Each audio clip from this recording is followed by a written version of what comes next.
오늘 제목이 굿 파트너. 이거 어디서 많이 들어보지 않으셨어요? 그쵸, 드라마. 최근에 종영했습니다. 제가 상당히 힙해요. 굿 파트너. 이 드라마를 우연찮게 몇 번 보게 됐어요. 이혼 변호사들이 이혼을 풀어가는 이야기를 담고 있어요. 제가 보면서 너무 각인됐던 대목이 있어요. 인상적이었던 제 대목. 사실 아직 마지막을 못 봤는데, 끝났는데 못 봤는데요. 이게 저한테 되게 와닿았던 얘기예요. 변호사는 철저하게 의뢰인을 돕는 사람이다. 변호사는 철저하게 의뢰인을 돕는 사람이다. 내가 맡기로 한 의뢰인에 대해서 내 뜻이 아니고요. 의뢰인의 뜻을 법률적으로 돕는 일이 변호사의 일이라는 거예요. 이걸 생각하니까 야, 변호사는 진짜 일 잘 맡아야겠다라는 생각이 들어요. 가해자를 맡을 수도 있잖아요. 그렇죠? 그래서 변호사 사무실에 큰 로펌에 들어가서 맡기면 해야 되잖아요. 속으로 야, 변호사의 일은 어떤 의뢰인을 만나느냐에 따라 달라지겠구나라는 생각이 들더라고요. 그런 면에서 좋은 변호사와 도움이 절실한 의뢰인이 잘 만나서 어그러진 일을 제대로 풀어갈 수 있다면 정말 굿 파트너겠다라는 생각이 들지요. 제가 또 목사잖아요. 목사가 이 드라마를 딱 보다가 생각이 들었죠. 야, 우리 그리스도인들 마치 이 변호사 같다. 그런 생각 들지 않으세요? 우리에게는 이미 최고의 의뢰인이 있습니다. 누굴까요? 하나님이죠. 믿을 만한 의뢰인이요. 하나님 편에서 하나님의 뜻을 제대로 펼쳐 보이라고 이 땅에 우리를 보내셨구나 하니까 갑자기 드라마 보면서 욕심이 생기는 거예요. 야, 세상에서 하나님의 뜻을 제대로 드러내는 하나님의 굿 파트너가 되고 싶다. 이거 욕심낼만 하죠. 진짜 이런 생각이 들더라고요. 사실 이것이 우리가 이 땅에 살고 있는 부르심의 목적입니다. 부르심의 목적. 이런 점에서 그리스도인은 하나님과 짝이 되어서 함께 일하는 동역자 파트너가 맞아요. 하나님과 함께 일하는 동역자 파트너. 오늘 말씀을 통해 그럼 우리가 주님의 좋은 파트너가 되기 위한 길이 무엇일까 살펴보려고 해요. 첫 번째요. 파트너는 서열이 없습니다. 파트너가 할 일은요, 주연만 드러내면 돼요. 동역자를 제가 다운 포털에서 한번 쳐봤어요. 이렇게 설교를 준비하다가 용어가 나오면 이렇게 쳐봐요, 여기저기. 근데 저 깜짝 놀랐잖아요. 다운 포털에서 하나님의 일을 함께하는 사람으로 나와요. 오, 그렇구나. 이 단어가 그렇게 쓰임을 받는구나라는 생각이 들더라고요. 동역자는 이렇게 함께하는 사람입니다. 그런데 우리 인식에는요, 함께라는 의미는 자꾸 묻혀요. 그러면서 서열을 생각해요. 넘버 1, 2, 3. 이 안에 들려고 아둥바둥 살지요. 교회 안에서도 많이 그러잖아요. 예수님과 동거동락하며 주옥 같은 말씀이 들어왔던 제자들도요. 제가 우편에 앉을 수 있을까요? 제 동생은 좌편에 이런 이야기들 옥신각신했죠. 또 이 모습을 본 제자들 어때요? 이러다가 내 자리는 없겠네 하고 막 붕괴했던 장면들이 있었단 말이에요. 이게 우리의 모습입니다. 이런 서열 다툼은 고린도 교회에서 아주 첨예하게 드러나요. 고린도전서 3장을 보면요. 나는 바울에게서 났어. 나는 아볼로에게서 났어. 바울파, 아볼로파로 나눠지면서요. 다투고 있어요. 그런데 생각해보면 바울과 아볼로는 진짜 황당했을 것 같아요. 왜요? 이들은 다른 게 아니에요. 주님을 드러내는 일만 했는데 사람들끼리 팔을 나눠요. 그러면서 나는 바울파, 나는 아볼로파 하고 편이 갈리는 거죠. 자신들은 세를 늘릴 생각이 없었던 거예요. 그러니 당황스럽고 황당한 거예요. 그래서 바울이 교회 안에서 세력 다툼을 하고 있는 이들을 향해서 뭐라고 얘기하냐면 너희가 육의 사람이다. 세상에서는 사람들의 세계에서는 서열을 늘 생각해요. 위에 올라가고 싶어요. 너희가 아직 여기에 머무르고 있구나라는 것을 얘기하는 거죠.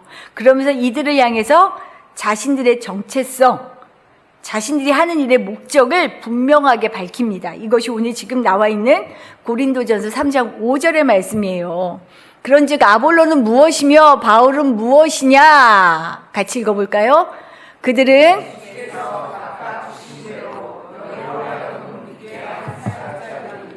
바울이든 아볼로든 우리 일에 우위를 따지는 것 자체가 말이 안 돼. 너네 왜 쓸데없는 짓 해? 라고 얘기하는 거예요.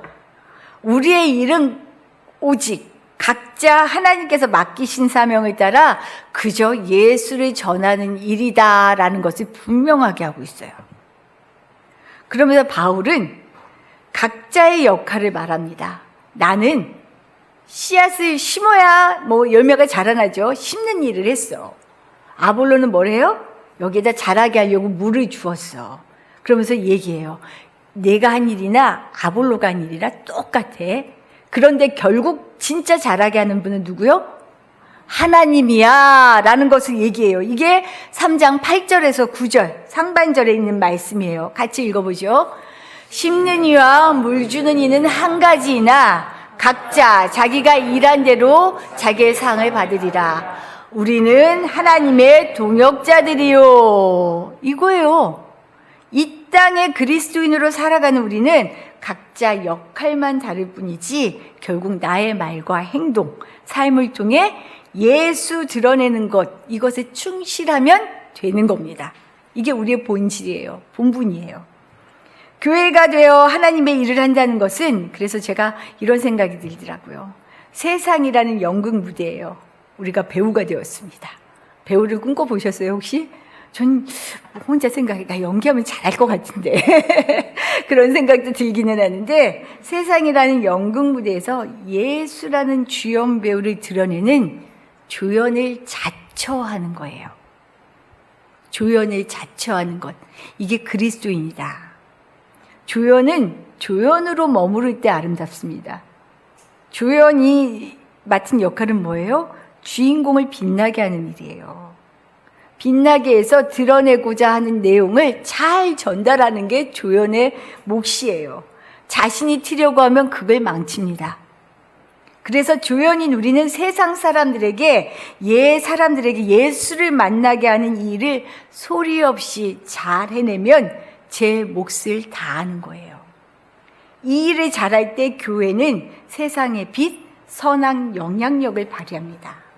그런데 항상 그런 데가 있죠. 지금 교회가 왜 사회에서 손가락질을 받을까요? 다들 우리 공감하잖아요. 우리 어릴 때만 해도 교회 다니는 사람들이 착해 소리 되게 많이 들었어요. 근데 왜 지금은 손가락질을 받을까요? 내가 조연인 것을 잊어버리고 주연으로 착각해서 그래요. 예수의 본질, 정신을 쏙 빠지고 내가 주인공이 되어 사람이 드러나면 교회는 더 이상 교회가 아닙니다.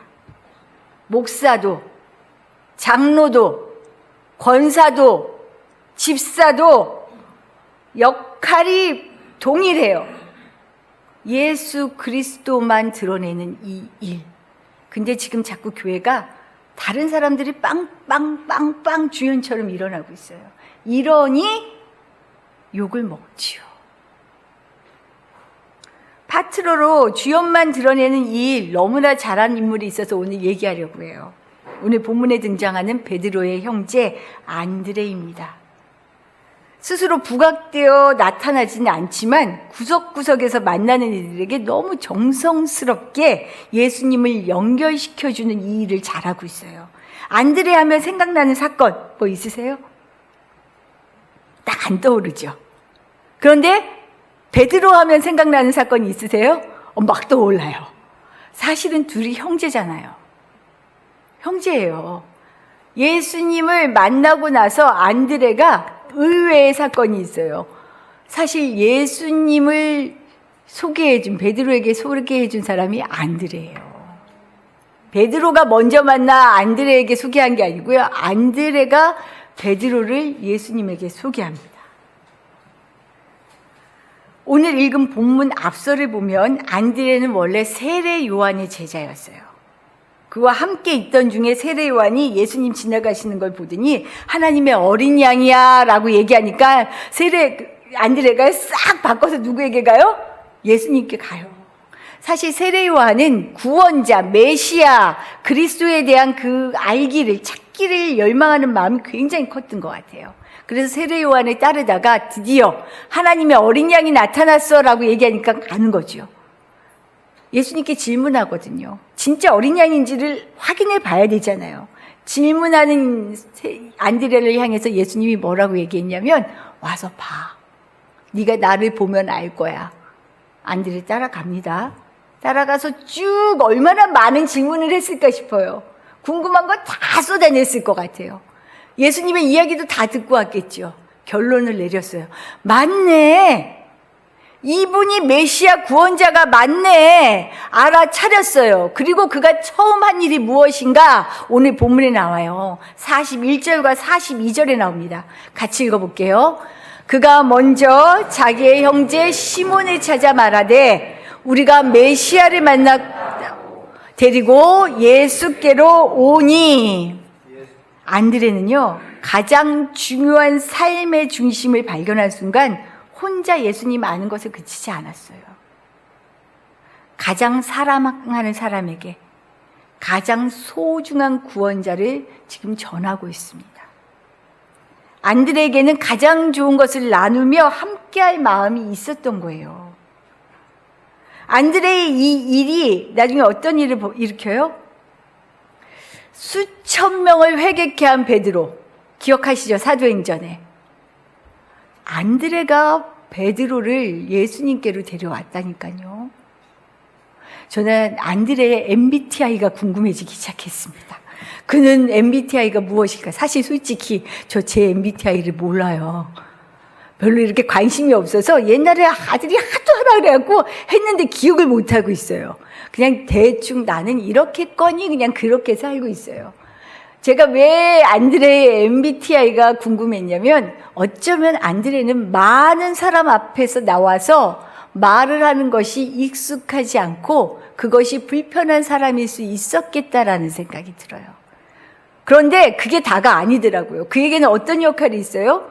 눈에 보이지는 않는데요, 사람을 조용히 예수님께로 이끌면서 세워주는 역할이 있었던 거예요. 안드레의 이 역할이 없었으면 수천 명이 눈물로 회개하는 사건이 있었겠어요? 이 이야기를 하는 이유가 있습니다.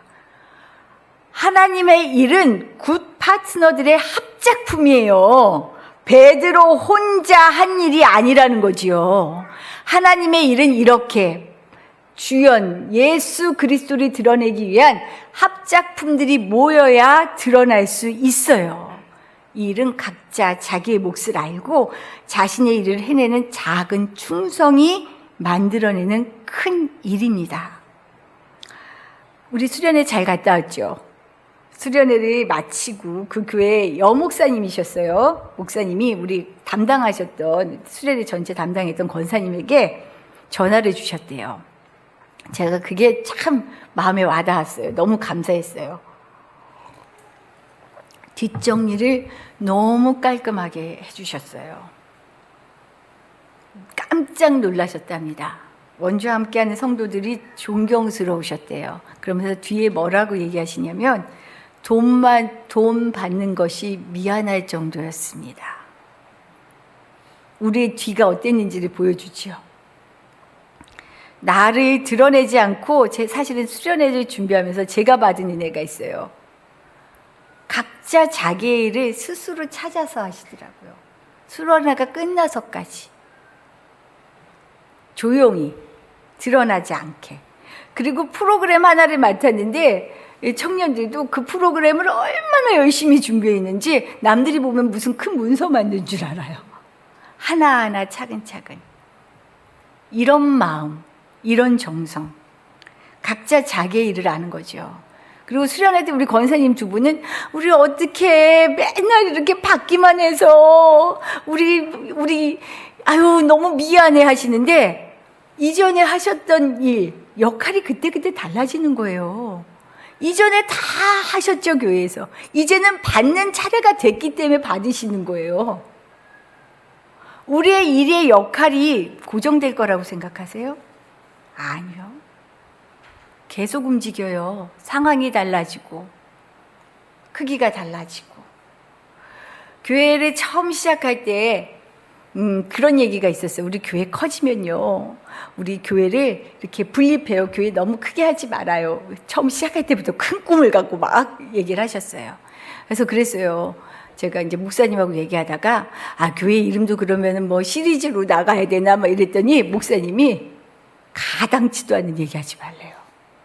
뭐냐면 이름마저도 흔적도 없이 분립해야 된다는 거죠. 왜 꼭 이 비전으로 이때 또 똑같이 가야 돼? 근데 그 말이 맞는 것 같더라고요, 또 한편으로는. 그때는 맞고 지금은 틀릴 수 있다는 거예요, 모든 것이. 나를 드러내지 않고 자신이 할 일을 찾아가면서 하는 모습, 은혜입니다. 이런 작은 충성들, 구 파트너들이 모여서 하는 충성스러운 일들이 우리 주님을 드러내는 일이 될 수 있어요. 작다고 하는 일에 작은 것이 아니라 정말 충성할 수 있는 우리 모두가 될 수 있기를 축복합니다. 두 번째는요, 파트너는 마음을 알아차리는 사람이에요. 안드레는 모두가 귀찮아하고 관심 갖지 않은 작은 자의 마음을 헤아리면서 예수님께 인도할 줄 아는 사람이었어요. 요한복음 6장에 오병이어의 사건이 나와요. 오병이어의 사건은 사복음서 모두에 나와요. 근데 요한복음에만 나오는 내용이 뭐냐면 안드레가 작은 아이 하나를 예수님께 데리고 오는 일이에요. 이거는 요한복음에만 되어 있어요. 그런데 이때 이 작은 아이를 데리고 온 이 일을 통하여 오병이어라는 5,000명을 장정만이에요. 남자 장정만 5,000명을 먹이고도 남는 엄청난 기적이 일어나요. 오병이어의 사건이 일어나기 전에 예수님이 제자 빌립에게 미션을 주셨습니다. 풀어야 될 숙제를 주셨어요. 예수님이 병자들을 많이 고치니까 얼마나 많은 무리가 예수님을 따라다니겠어요. 이들도 마찬가지였어요. 며칠간 먹지도 못하고 예수님 말씀만 막 듣고 있는 거예요. 그러니까 예수님이 오늘 지금 나와 있는 말씀처럼요, 큰 무리가 내게 오는데 빌립에게 뭐라고 물어보셔요? 노란 글씨 읽어보죠. 우리가 어디서 떡을 사서 이 사람들을 먹이겠느냐라고 물어봐요. 몇십 명? 몇백 명? 몇천 명도 넘는 이 사람 어떻게 먹일 수 있을까요? 돈이 다 있어도 못 구해요.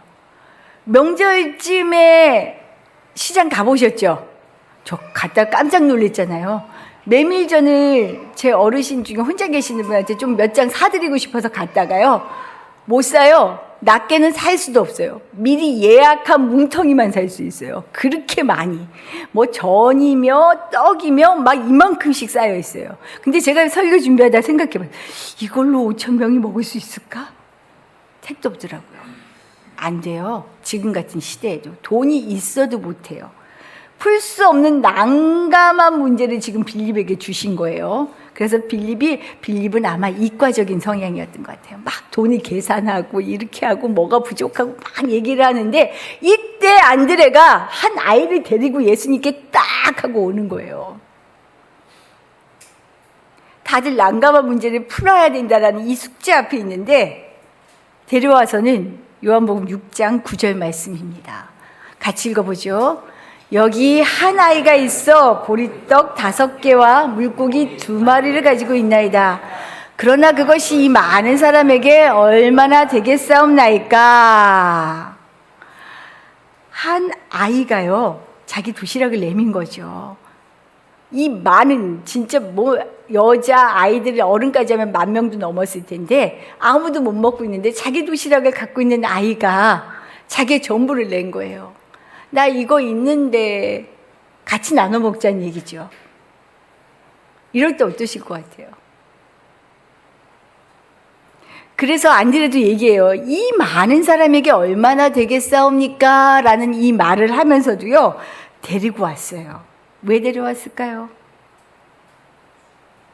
아마도 안드레는요, 이 허기진 상황에 이 아이도 얼마나 배가 고팠겠어요. 그런데 이 순간에 자기의 모든 것을 아낌없이 내놓은 아이의 마음을 무시할 수 없었을 거예요. 너무 기특한 거죠. 너무 고마운 거죠. 그래서 예수님께 이 아이의 마음을 보이지 않을 수 없던 거죠. 근데 뭔가 큰일이 날 때 우리 종종 그러죠. 애들은 빠져. 아니, 넌 지금 잠깐 놔두고. 사실 제가 우리 큰애한테 되게 미안해요. 그런 면에서. 저희 큰애는 아주 어릴 때부터 남달랐어요. 어른들의 무리에 끼기를 좋아했어요. 그 얘기를 같이 하고 막 이런 걸 좋아하는 애인데, 애가 들어야 할 얘기가 있고 아닌 게 있잖아요. 그래서 맨날 하다, 아우, 야, 너 저기 좀 가 있고, 너 저기 가 있고 그러면 애가 했던 말이 있어요. 맨날 나한테는 가래. 맨날 나한테는 저리 가래. 그런데 안드레의 눈에는 보잘것없어 보이는 이 아이가 너무 크게 보인 거예요. 우리가 큰 일을 한다고 할 때 함정이 있어요. 일이 중심이 되고 사람의 마음과 배려가 무시되어지는 때가 종종 있습니다. 수많은 사람이 둘러싸여 있는 예수님에게 어린아이가 그래서 나오려고 했을 때 예전에 제자들이 어떻게 했어요? 가! 지금 너네 낄 때 아니야. 물리쳤죠. 근데 예수님은 굳이 그 아이를 데려오라고 하시고 안아주셨어요. 안드레에게도 이것이 있었던 거죠. 자기의 모든 것을 내놓은 아이가 모습에 눈에 들어왔어요. 아주 소중하게 들어왔어요. 그래서 중체대한 의견을 나누는 중임에도 불구하고 마치 눈치 없는 사람처럼 이 아이를 예수님께 지금 데리고 온 겁니다. 우리 가끔 눈치 보이잖아요. 이 말 하고 싶은데 못해요. 이렇게 제안하고 싶은데 안 해요. 우린 어른이 돼서 상황 파악 뭐 여러 가지 다 하느라고 안 해요. 근데 더 웃기는 건 뭔지 아세요? 더 놀라운 거? 진짜 더 멋있는 거? 거기에 예수님은 이 아이의 작은 도시락으로 기적을 일으킨다는 거죠. 예수님이 기적을 못 일으키셔서 이 아이가 내민 도시락으로 일으키셨겠어요? 이것이 매개가 되어 5,000명이 넘는 사람을 먹이고도 남는 기적을 일으키십니다. 왜요? 왜? 내게 어린아이가 오는 것을 막지 말라고 하셨던 예수님의 마음은 거창한 것을 원하셨던 게 아니에요. 작은 자 하나를 소중히 여기는 낮고 낮은 마음을 귀히 여기는 그 마음을 가진 사람이 진짜 나를 사랑하는 사람이라는 걸 알고 계셨어요. 예수님의 파트너라면 이런 주님의 마음을 알아차릴 수 있어야 합니다. 우리가 교회임에도 불구하고 일하면서 왜 자꾸 문제가 생겨요? 열심을 내어 일하는데 일하지 않으니만 못한 일들이 벌어질 때가 많아요. 내가 드러나고 싶은 사람 마음이 있어요.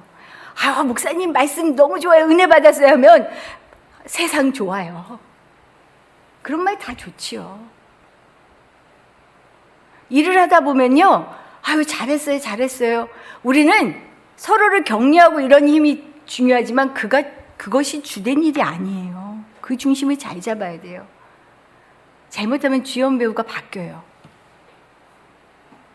그러면 교회에서는 주연 배우가 드러날 수 있도록 정말 지혜롭게 일들을 잘 해나가야 돼요. 파트너가 자신의 역할을 잘 해내면요, 일은 주인공을 통해 일어납니다. 일의 성패는 주인공에게 달려있어요. 그저 아이를 아무것도 기대도 없이 맡겼을 뿐인데 예수님이 거기서 기적을 일으키셨죠? 우리가 일의 성패를 가름한다라는 건 착각이에요. 교만이에요. 일을 이루고 성취하시는 분은 하나님이세요. 이거 믿으면 그저 우리는 우리에게 맡겨진 일을 순차적으로 그저 잘 감당하면 됩니다. 이 연습이 필요해요. 이게 정말 제일 중요한 영성 훈련인 것 같아요. 그럼 마지막으로 돌아보죠. 나는 주님의 좋은 파트너인가? 우리 교회는 주님의 굿 파트너로 세워지고 있는가? 내 삶의 목적이 분명해야 좋은 파트너가 될 수 있습니다. 나를 위한 하나님이 아니고요. 우리는 하나님을 위한 나로 여기에 부르심을 받았어요. 받아들이시겠어요? 기꺼이? 하나님을 위한 나로 부르심을 받았어요. 이것이 우리 삶의 본질입니다. 이 본질에 충성하면요, 오히려 예수님 때문에 행복한 삶이 뭔지를 찾게 되어 있어요. 우리 교회 첫 번째 비전 뭐예요? 예수로 행복한 사람들이 함께하는 교회. 그냥 세우신 게 아니에요.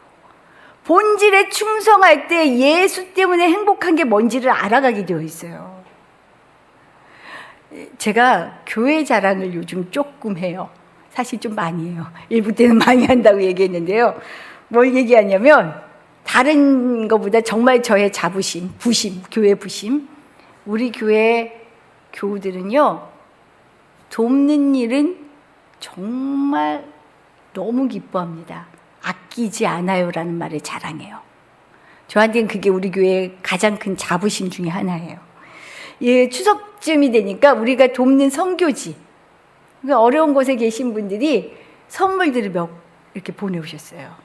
저기 펠로십 가면 벌써 많이 먹었지만 행복한 숲교회 여자 목사님이 직접 만드신 강정, 이것도 좀 주시고요. 어떤 목사님은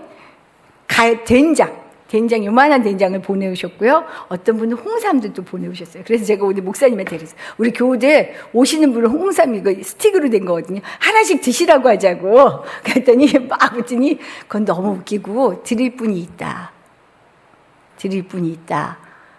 그래서 드리게 되었어요. 이런 식으로 도와주시는 거예요. 근데 제가 행복한 숲교회를 저희가 추석 전에 찾아갔어요. 우리한테 몰래 맨날 야채도요, 심겨진 야채를 그냥 교회 앞에다 두고 가시고 교우들하고 나눠주세요 막 하시거든요. 그래서 찾아가서 인사를 했는데, 아시겠지만 거기가 발달 장애인들과 함께하는 교회인데 별로 없어요. 한두 명 있어요. 그런데 전에 그 목사님이 그런 말씀하셨거든요. 원주에 그렇게 많대요. 발달 장애를 가진 친구들이.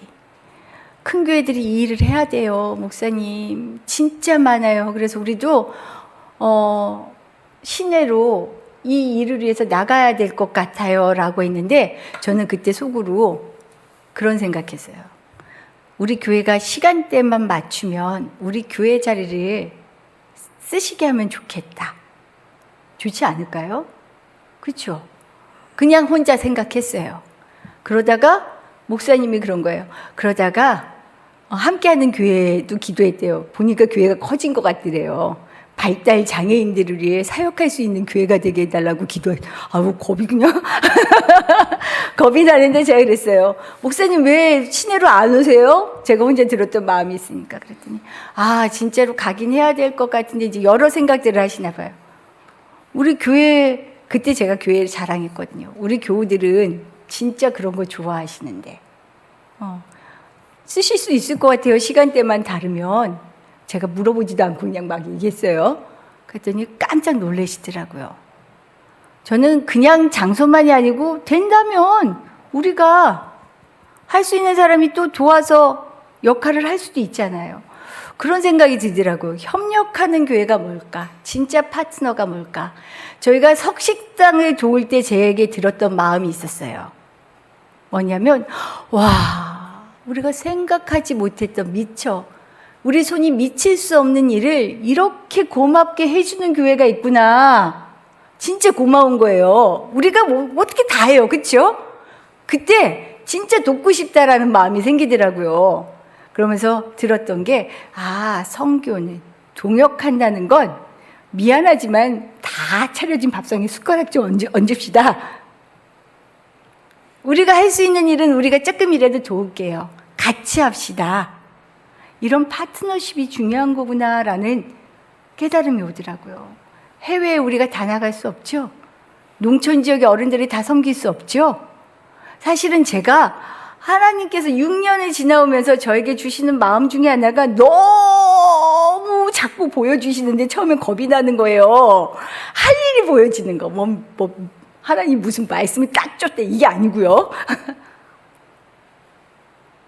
마음 같아서는 교회에 정말 마음이 아픈 친구들을 위한 상담을 할 수 있는 공간으로도 내드리고 싶고요. 어른들을 돌볼 수 있는